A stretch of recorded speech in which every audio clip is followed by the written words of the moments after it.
John wrote a book also, co-authored with Mike Rother, that changed the language, I think, in business too, and that was value stream mapping. But here again, as there were problems with lean production, perhaps people mistranslating it, you had misgivings about value stream mapping and in the beginning too. Well, I had misgivings about introducing another tool to the world at that time. So that was 15 years ago, not 25 years ago, when the word lean was first introduced, 15 years ago. And at that time, as we looked at the fact that there still wasn't a lot of progress in really achieving lean results, I thought, well, is the problem that we don't have enough tools? And I thought, no, the problem is a management problem, even at that time. So I had some misgivings about it. Again, I think those misgivings were misplaced. I think what we did was the right thing. Speaking of language, actually what convinced me to do that book was when I think it was Dan, actually, that came up with the title of the book, which was Learning to See. And my first reaction to that title was, over my dead body. That just sounds too bizarre. Learning to see what? This is going to be, if we're going to do this, it should be the value stream mapping handbook or something like that. But as I thought about it, I slept on it and realized that Dan was exactly right, that what this is about is learning to see in a different way. So it's that title that actually convinced me that doing the book was a good idea. And as with all of these things, they're over time, they're good and bad that comes with it. And I think on balance, it's been a very good thing that we introduced value stream mapping, and I think it's again, I think it's been a plus when you look at the impact that it's had. The term lean thinking, and it's what it's meant in different languages. I was actually in 1988 when the article first came out. I was in Japan, in Toyota City, working for Toyota, and we didn't know about the article, but we didn't really know about the term lean production until the book came out a couple of years later, The Machine That Changed the World. And I can tell you it had a profound impact in Toyota City. It was gratifying. I mean, when first found the book, The Machine That Changed the World, and recognized how someone had been looking at what Toyota, I can say we, at that time I thought it was we, had been doing for the last 50 years. It was very gratifying to know someone had been watching and someone understood. And the fact that someone put a label on it made perfect sense. That's fine. I mean, they shouldn't use the Toyota production system. That's the production system we have. Everyone should make their own. And so the intent, I think, that Jim and Dan and John Krafchick had of coming up with a word, a term, was a right intention. That people could see that and think, how can we extrapolate these ideals into something that works for us? So I think mainly we were in Toyota City quite happy with it. Also in Toyota City, folks like to nitpick. And so there was a team that was set about to read the book and on every page, every place that we thought there was a mistake to make a note.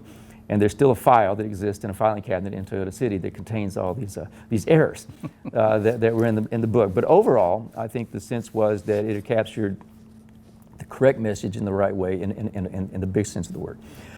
After that, I was sometimes frustrated with the word lean over the years because it doesn't capture holistically what it all is. But I've, as an exercise, given groups an assignment to think of a new word. If you were to rename lean today, what would it be? Understanding now that it's a holistic system and it's more about creating value than just taking away, what word would you use? I've done that many, many times and heard probably hundreds of answers come about. And none of them are really quite right. It is kind of hard to capture this in one word. And if I were to go back to 1988, in that room where John and Jim and Dan and others were debating and deciding, I probably would advocate a different word. But now it does have a legacy, a history. It has a heritage, as Dan said. So now when we say anywhere in the world, we're talking about lean, people know what it means. You know immediately. Yeah. And as soon as you start to water it down with operational excellence or something like that, it becomes very watered down, and we're no longer sure what we're talking about. So I think it's worked well enough. But sticking with that, there was a suggestion, and you mentioned this in one of the new essays in the second edition of Gemba Walks about fragile production, and we're at the AME conference in Toronto, and I've heard one of the speakers talk about, a couple actually, how fragile a lean management system is if senior management leaves that introduced it. Very often the system leaves with it. So there was that suggestion for fragile production, but it just didn't. Well, there was always a bit of divide in our project between the sort of socio side and the technical side. Yeah. And trying to keep this simple, and introduce it to an audience that might think this was pretty alien to begin with, we decided, I certainly decided to keep it simple. And the people who had looked at Japanese practice from a human resource standpoint said, you realize that if you don't continuously actively engage everybody in doing this, well, what you wind up with is pro forma compliance with ritual, and they have some tools and so forth. But the real essence of it is engaging people. So now you got this hard term, lean, that sounds sort of Technical. and it sounds hard, lean, gonna hone it down. Why don't you call it, and this was a professor at one of the big Japanese universities as part of our team, said, why don't you call it fragile? And contrast it with what he called robust, which was the old manufacturing world, which doesn't work very well, but it works in its crude sort of way. It crawls along. It never runs. But it's hard just to collapse completely, whereas their view was this could, and that's what they thought might happen coming out of Japan, that this would just be a total flop, that you just couldn't get foreigners to do this. And so we debated that. And by the way, as I say in this essay, 25 years later, they had a point, because we certainly have seen a whole lot of cases of people who go apply tools without context, without human context, and what they get is not much for long. Okay, so should we have said something about that? I don't know. That I wanted to basically get this out and establish it as a different set of ideas before we got into telling people about, oh, and by the way, this requires continuous maintenance. Here we had the Lean Mobile.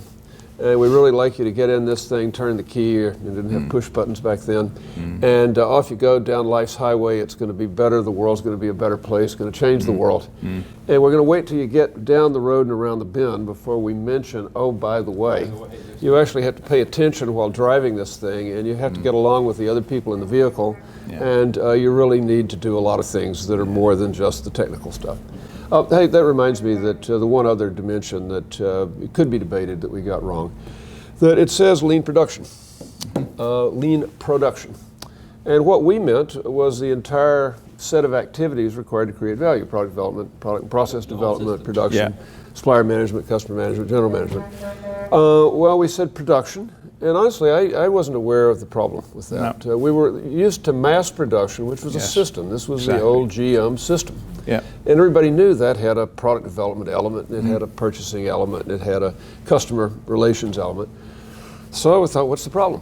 But what the world heard, there's what the authors think and what the world hears, and the only thing that really counts is what the world hears. What the world heard, I'm afraid, was factories or operations in a broader sense. And so it's really quite striking to me, the unevenness of the advance of these ideas.